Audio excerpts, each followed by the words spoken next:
there's no way to win a championship without a strong culture. It's impossible. I think the more interesting question is, what is a good culture and what does it look like? And I don't think it takes only one form, but it's one of those things like, you know when it's not right, so it's really magical when it is right.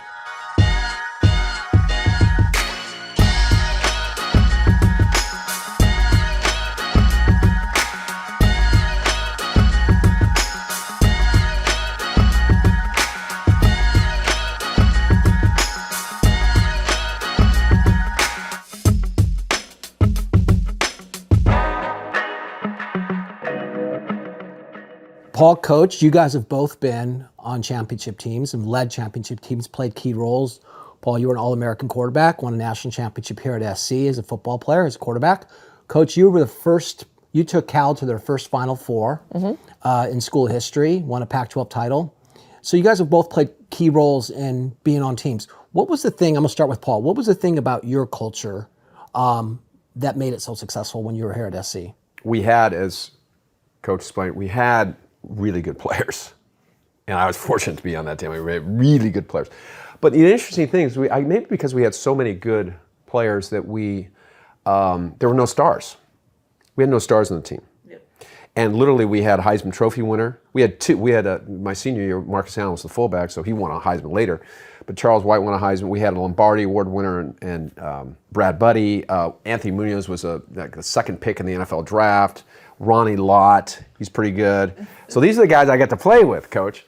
Coach Robinson, the first meeting we had at Heritage Hall, I'm a freshman, so this is 76. So I walk in, I'm like just freaked out about being there, right, around all these great players. He writes on the board, first before training camp, what our goals were.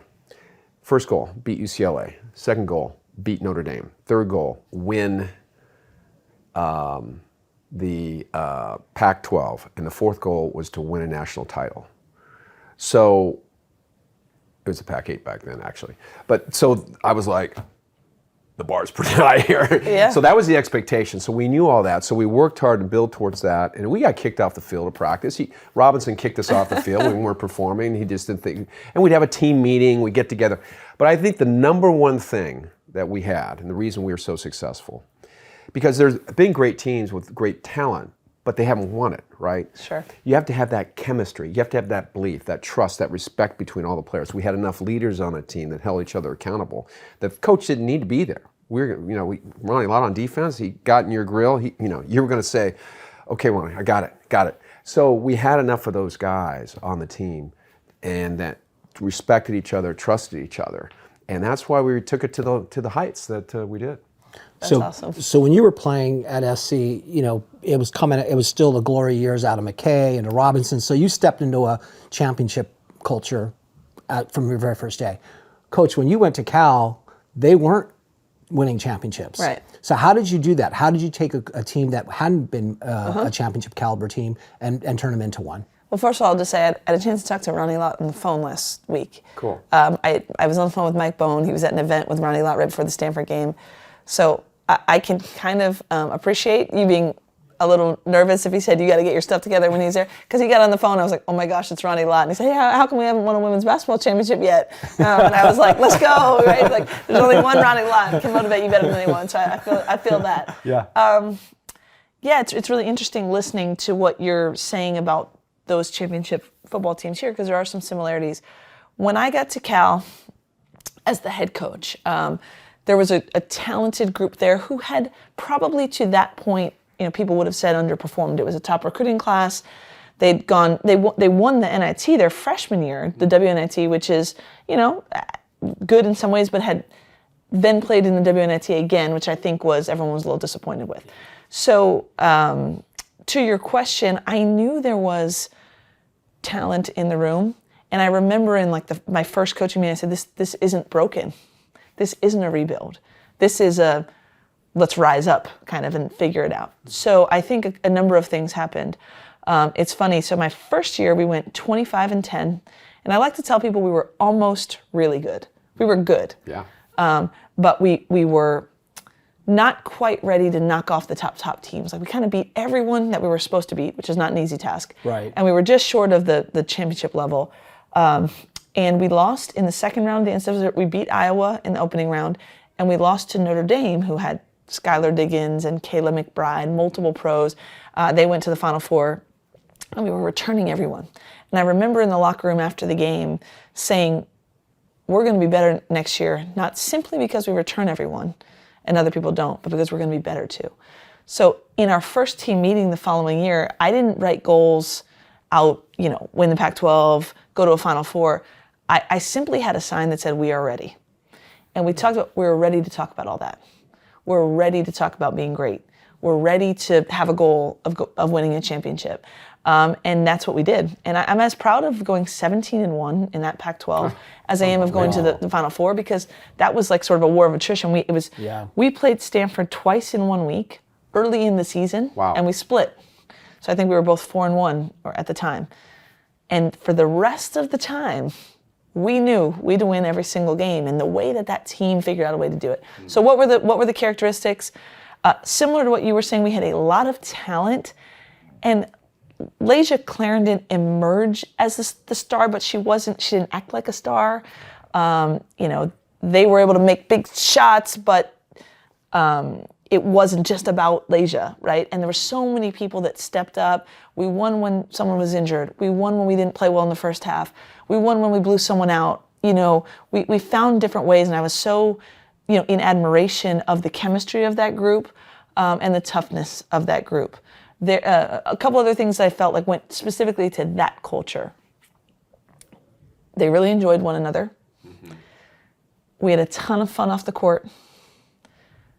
I think I allowed them to, and they embraced, I allowed them to show up as their authentic selves.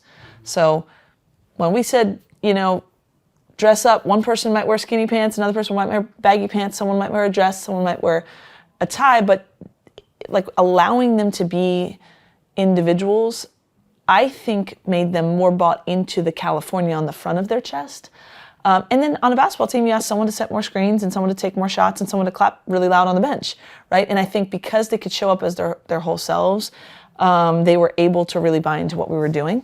I thought we had tremendous leadership, but it wasn't one perfect leader, right? We had 3 captains on that team, Talia Caldwell, Eliza Pierre, and Laysia Clarendon. I think they knew, Laysia was going to lead by example and go hard on every single rep. But if there was a sophomore guard who needed someone to talk to him, it was probably going to be Eliza, because Eliza could relate, to a younger player. Or, Talia was sort of like the team mom. I think the leadership was very layered and very nuanced. I thought the chemistry was terrific. I thought there was talent, but it was a talent that blended well together and everyone could show up for one another in their unique ways. The other thing that I did mention was belief. Yes. I mean, how important is that? Yep. Because a great example is in '78, we're playing Notre Dame, and we have this miraculous comeback at the end of the game, and we kick a field goal, and we win with no time on the clock, right? And I remember talking to some players on the sidelines afterwards, maybe that next week, that rarely played. I mean, they may have come on special teams or whatever, and we had a conversation about that game, and they said, we knew we were going to win. Yep. We all knew we were going to win. So it's the players, not just on the field, but the players on the sideline that really don't typically have that much of an impact. Yeah. That there was this level of belief that is so powerful. Absolutely. When things get challenging, in the game, because they do. Paul, you've even said that it reverberates around the whole stadium. Like, and you've seen it here at SD with the ups and downs of the football program, where during the Pete Carroll years, everybody in that stadium knew that SD was going to win the game. Absolutely. It didn't matter. We just were going to win. There was nothing, there was no way. And that energy just created such, it created that championship culture that we're talking about. It's powerful. Yep. I felt like that team had that same type of belief. Charmin Smith, who was my assistant at the time, who's now the head coach at Cal, tells a funny story how anytime we were down at halftime, and it wasn't a ton, but there were times, she said that I would always end up saying, you guys, we're going to win this game. And this is how. So one time we were playing Oregon State at home, who now has turned into a great program, but they were not yet a top team in the conference. And some young woman who wasn't even on the scouting report came in and hit a bunch of threes in the first half. And we were down double digits at halftime. Wow. And Charmin tells the story how she's in the back of the locker room as I'm talking to the team, making technical adjustments, saying, say it, Lindsay. say it, Lindsay, like in her head. And finally at the end said, you guys, we're going to win this game. She's like, oh, okay. You know, and sure enough, we had to do some different things. We pressed, we did whatever, and we ended up winning the game. But I thought that team had belief. I do think, in talking about these two teams that we're talking about, these are like the magical years, right? Like that's what you're always aiming for. Right. Most other teams, you're striving to get there. Yes. And maybe it's, you don't have all the talent, or you don't have all the maturity, or you're not quite there with culture. What I've learned is that you have to invest in it regularly and in different ways. So for example, coming off my first year here, and we're trying to get great.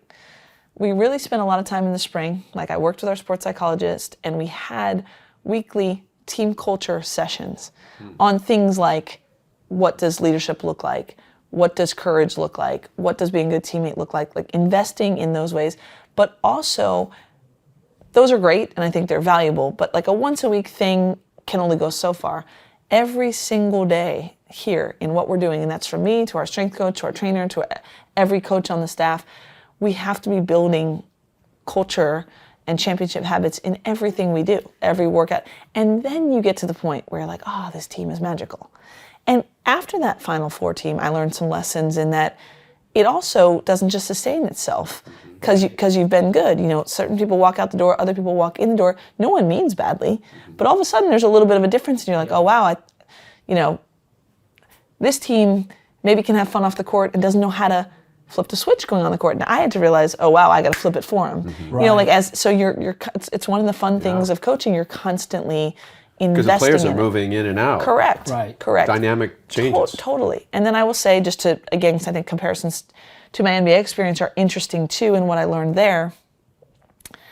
JB Bickerstaff, who's the head coach of the Cavs, I thought, there's a lot of things he does really well. He's great with X's and O's, but he was masterful at building a culture before we were good, right? A culture of accountability, a culture of guys wanting to come to work every day, because it is work in the NBA, it's a job, but creating an environment where they want to come, which is even harder when you're not winning, and developing sort of habits and ways of doing things that now there's an influx of talent, and now you get to draft an Evan Mobley, or Darius Garland develops into an all-star.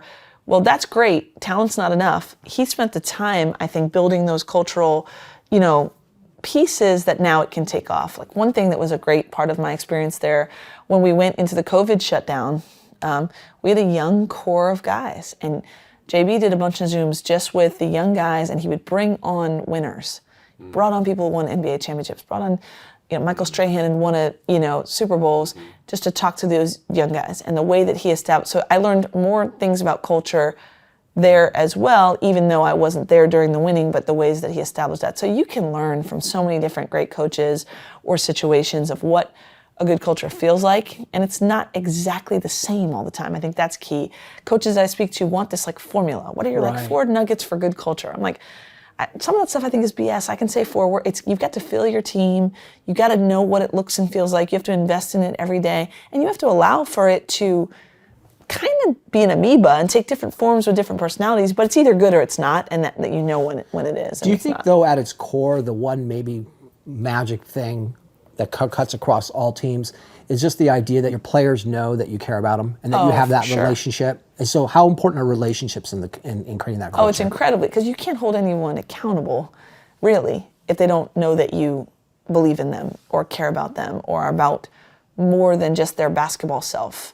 And that is from an NBA player. I mean, I've had that conversation with Kevin Love. We sat and had breakfast and one time and talked about how I don't care how rich or talented or Hall of Fame player you are, like if you don't know that your coaches kind of deeply care about you, it's harder to hold you accountable. And that's the same for a college freshman coming in. Right. So I don't know that any team can have a good championship culture without true relationships.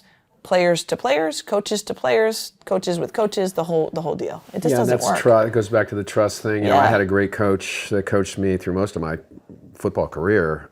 Certainly at SC for the 4 years was Paul Hackett, and I knew he believed in me. Yep. And he pushed me to the limits too. Yep. And there was that trust, and I drank out of the fire hose with him because I wanted more and more and more, and he gave it to me. And And so there was that relationship Yep. that I had with him and John Robinson, the head coach. And, Sure. I mean, so that is hugely, coming out from the player's perspective, hugely important to have that. We have a chapter in the book, Everyone Wants Love. Yep. That's all about encouragement, supporting, inspiring. Sure. And Paul, you still have a relationship with both coaches you mentioned. I do. Do you Very good. also think about that your legacy is these relationships you're going to have with your players many, many years from now, after even they're not done playing, even out of the pros and all that? Oh, absolutely. I mean, I think you can spot, a transactional coach right away when they stop having a relationship the second that a player can't do something for them anymore. Right. You can't score a basket for me anymore. You can't, to me, no matter how much recruiting I have or how much, if a former player calls and says, hey, can you write me a letter of recommendation, or can we call, can we talk through something, that's more gratifying. I have my dream job. I have the job I want. If I can help them get a job, if I can help them navigate a life thing, that's, those relationships, I think, far, supersede the day-to-day just, are we trying to win this game? Which, again, is really important too, but yes, the relationship piece, I think, is the most gratifying thing. You'll always be their coach. Totally. And there's that, and that just continues on through life. It's the coolest thing. Really. I have a high school basketball coach who's now in his 90s, and I will see him around town once in a while. And I don't call him Mr. Lavaro. He's coach. Yeah. So you're right. Yeah. Really cool. Hey, Paul. Yeah. This is the part where we're supposed to tell people to like and subscribe to our YouTube channel. Okay, will you please do that then? I mean, Yeah. if you enjoy it, Yeah. please do. And if you don't, do it anyways, because we need your help. We do. Also, we have a website called GameChangeNation.com. Just go there and subscribe and you'll get tons of free content. And what we're really trying to do is create a community of people that love sports. Yep. And the great lessons that we learn from sports, but we want to hear from you. We do. So we're going to have a bunch of social media pages, from TikTok to Instagram to Twitter to Facebook. Instagram, I probably already said all of them. Please join them and tell us your stories. We'd love to hear from you. Oh, and we wrote a book. Oh, Forgot about that. Forgot that. The book is called Thru the Tunnel. It's available on Amazon now. If you go straight down here to this link that you can see below us, you will be able to purchase it. We'd love it if you could do it. Thank you very much. Thanks, guys.